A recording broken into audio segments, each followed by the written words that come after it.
questions here in Columbus. Over to the left, Noah Weiskopf, the Lantern. Tyleik, what's it like seeing the offense operate the way it has, and especially early in the first two playoff games? And what does it do for a defensive perspective?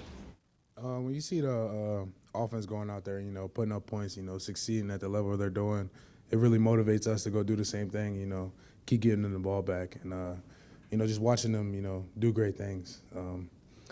When they build a lead like they've done in these last two games, it makes it easier on us as a defense because, it makes the offense we're going against, one-dimensional. They can't run the ball to, get that lead back. They can, throw the ball. So, it helps us.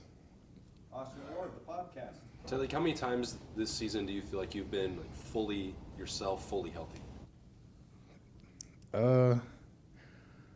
Truthfully, I don't think I've been fully healthy in a while because I've had these all little nick and knack injuries, but I still think I'm producing at a great pace, with my guys next to me.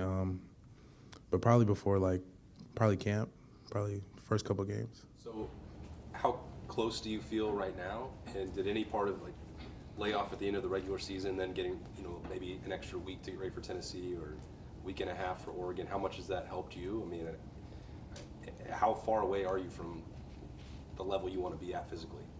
I mean, I think I'm at a great level right now. There's always going to be a little injuries, battling. But I think I'm perfectly fine right now. I don't have anything I'm worried about right now. Bill Rabinowitz, Columbus Dispatch. Yeah, I asked G this question. You've been here personally through the ups and downs, the team ups and downs. Does that make what you're doing now to peak, to pull together the way that you have these last two games, does that make it even more special? I think definitely, I've been here, going on 4 years, and we haven't really did anything. And just to have this chance, go end it the right way with, all the guys that, are done, after this season, I think it's great. Just finishing in the right way is our mindset, right now. And you're going to be playing in Texas against Texas. The crowd will be, you'll have a lot of Ohio State fans because they always travel, but it'll be a pro-Texas crowd for the most part. Do you guys kind of thrive off that? Do you like that kind of being the enemy, I guess? I mean, you can say that, but, we don't really, try to focus on the fans. We just want to, produce on the field. If it's a away game, home game, we just want to go out there and execute. Fourth row right, Cameron Teague Robinson, The Athletic. Tyleik, there's a lot said when you guys all came back this offseason about what this defensive line could be. In these last two games, we had 12 sacks. You guys really aren't blitzing a ton. It's not even just starters, it's the bench guys, Kenyatta, edges come in. What's it been like to see this group realize its potential and really wreak havoc the last 2 weeks? I say we always knew what we had in our room. It's just now it's just showing up. Teams are scheming us different ways, and it's allowing certain players to make certain plays. And I think we got so many guys in the room. We have twos that can be ones anywhere. We have threes that can be ones anywhere in the country. But they all decided to stick here and grind this thing out with the guys they came in with. And like I said, I think we have a great group who can make plays at any time. When you guys get 8 sacks in a game, but also holding off as a minus 23 rush yards in a game, what is that like, and what does that say about just really the job you guys did last Saturday? I think it's a great feeling, looking up at the scoreboard and seeing a negative, definitely. But it's just all the work we put in over the summer, over the season. We've been building this defense to where it is now, and like I said, when we're executing and we're at a high level, it's hard to do anything with us. Behind him, Jeremy Birmingham, the podcast. Tyleik, I'm not going to ask you to call out officials, okay? But I do want to ask you this: have you ever been held before? Yeah, I think our whole D-line gets held, every game.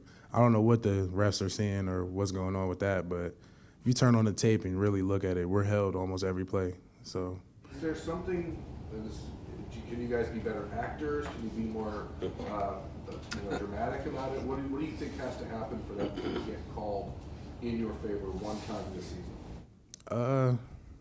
We can be actors, but we don't really teach nothing like that. But I don't know if it's because we're Ohio State, they letting things go or what it is, but it's been pretty bad. I know y'all see it too. It's every play, almost every game.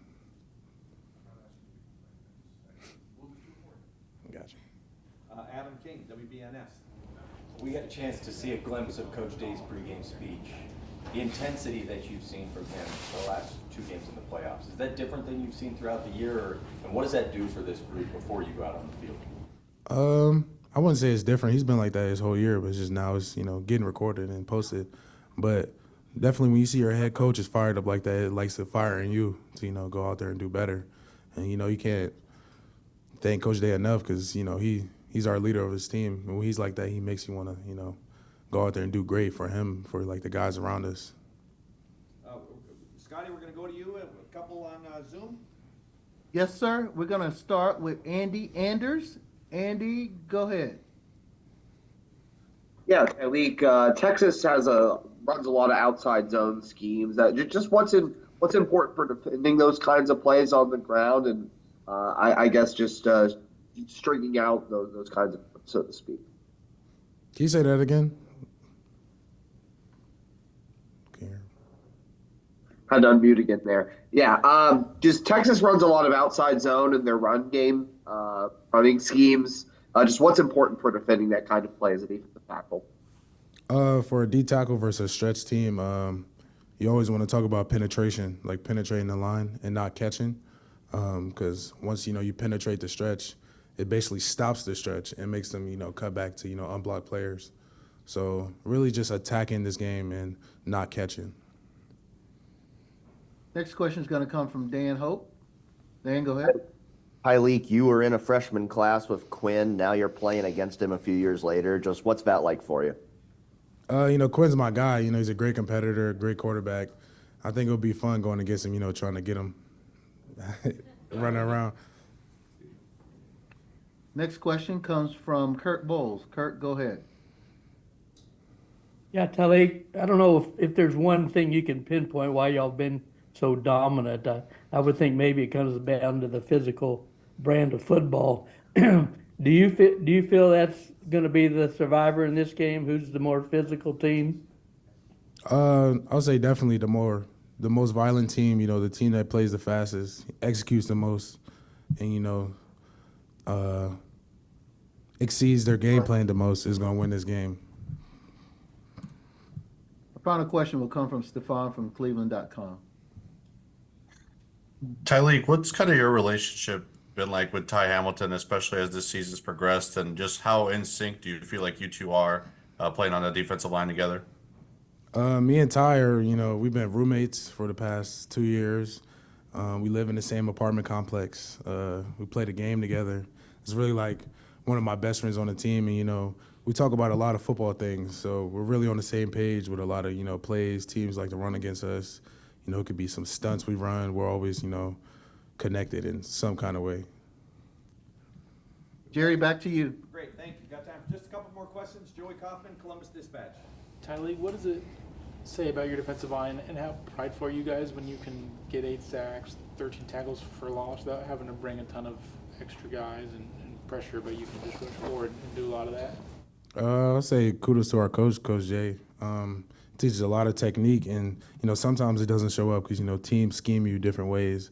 But when you have a team one-dimensional, like they have to pass the ball, that's when all the the pass rush technique and stuff comes out. And I think we've gotten Tennessee and Oregon to those situations where they had to pass the ball, and just let us rush free instead of worrying about the run, if that makes sense. Are you guys just winning those one-on-ones in those pass rushing situations to allow you guys to get so many sacks and TFLs? Yeah, I'll say we're definitely winning way more one-on-ones now, and they're not keeping as many guys in the box to block us because they have to, they're trying to come back. So I think it's, like I said, it's just kudos to the offense, creating these big leads and making teams one-dimensional. Go to the far left, David DeGuzman, WCMH. Tyleik, we've talked about how better the team has gotten as to getting off to fast starts on both sides of the ball, but there has been some scoring late in the first half against Tennessee and against Oregon. Has there been renewed emphasis on controlling the middle 8, and how important will that be against Texas? Definitely, that's one of Coach Jay's biggest points, controlling the middle 8. You control the middle 8, chances of you winning that game goes, skyrockets. So definitely versus Tennessee and Oregon, we gave up touchdowns, late in the, first half. But we just got to keep our foot on the gas. We can't let up like at all, because these teams we're playing are great teams. Like Texas is a great team, a great offense, great offensive line, great quarterback, great receivers, great running backs. So we just gotta keep executing like we know we can, and see how it plays out. Okay, final questions for Tyleik here. Tim May, Letterman Row. Tyleik, Aaron Donald used to talk about everybody's hurting at this time of the year, but when the lights come on and the snap goes, what goes off in a guy like yours mind? I mean, from the standpoint of making the play. I mean, can you explain that to people who don't get to play down in the middle of it all? I would say, like I said, you're right. Everybody is hurt around this time. We're 15th week, 14th. Deep in the season. You just gotta show up. That's my mindset. You just gotta show up. No matter what I'm going through, I gotta make that play. I gotta be disruptive. Just to help my team out. Because when I'm on my A game, everybody else can feed off of me, or we can feed off of JT, Jack, Ty. But like I said, Coach Mick always says nobody cares. It's true. Nobody really cares if you're hurt, if you're injured. You just got to go out there and play and make plays. You touched on it a little bit. Explain the drive you have personally to get through this next one into the next one. But I know it's one step at a time. But you came back, et cetera. Explain to people what's going on in your brain about your motivation. My motivation, we all have our whys. Why we're doing things. We got family. Family here, our team, our brotherhood. But you want to do right for your brothers, on this team. We're trying to win the big thing. We're not just, trying to go win 2 games and lose. We're trying to win the big thing. As long as we stay motivated, stay, humble, don't take the rat poison, things like that, and just execute and just play our hardest, then we'll be fine. Tyleik, thank you very much. Gotcha.